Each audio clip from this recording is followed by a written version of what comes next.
तुम सब मेरी वास्तविकता को अच्छी तरह से जानते हो, इसलिए मैं ये स्पष्ट रूप से तुम्हें बता देना चाहता हूं कि मैं मायापति होने की हैसियत से सब कुछ कर सकता हूं। अनहोनी को होनी और होनी को अनहोनी में बदल सकता हूं। दुर्भाग्य को सौभाग्य और सौभाग्य को दुर्भाग्य में बदल सकता हूं।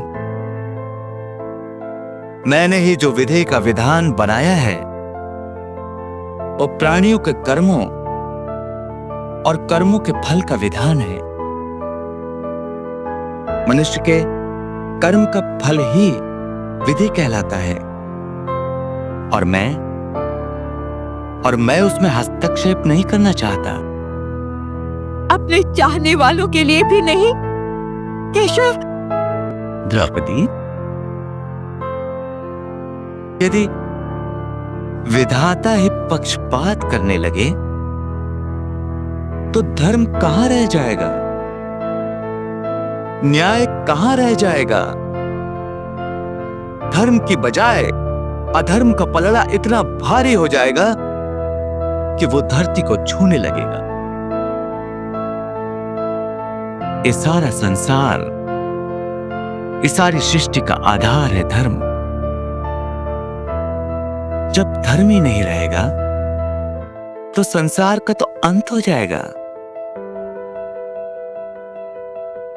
और जैसा मैं तुम्हें पहले भी कह चुका हूं कि मैंने यह मानव अवतार धर्म की रक्षा के लिए लिया है।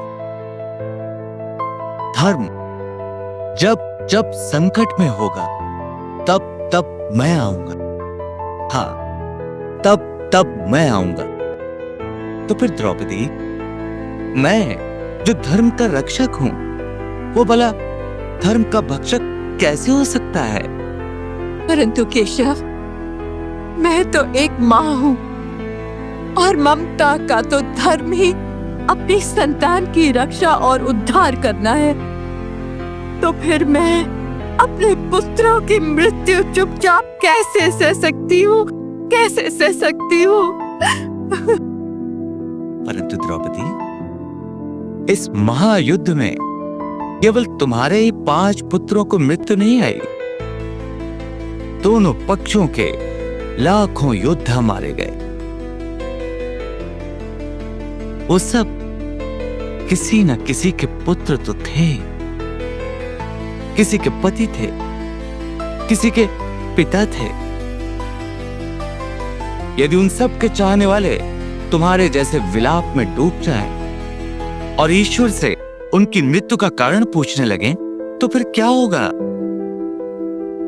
याज्ञसेनी, संसार में हर प्राणी अपने प्रारब्ध के अनुसार ही जन्म लेता है और अपनी निश्चित आयु तक जीता है। उसके बाद तो सभी को मृत्यु की शरण में जाना ही पड़ता है। द्रौपदी, तुम्हारे 5 पुत्रों की भी आयु निश्चित थी। उनका और हमारा साथ केवल इतना ही था। वो तो महान आत्माएं थीं जो अपना निश्चित कार्य पूर्ण करके चली गईं। ऐसी महान आत्माओं की मृत्यु पर यूं शोक करना हमें शोभा नहीं देता।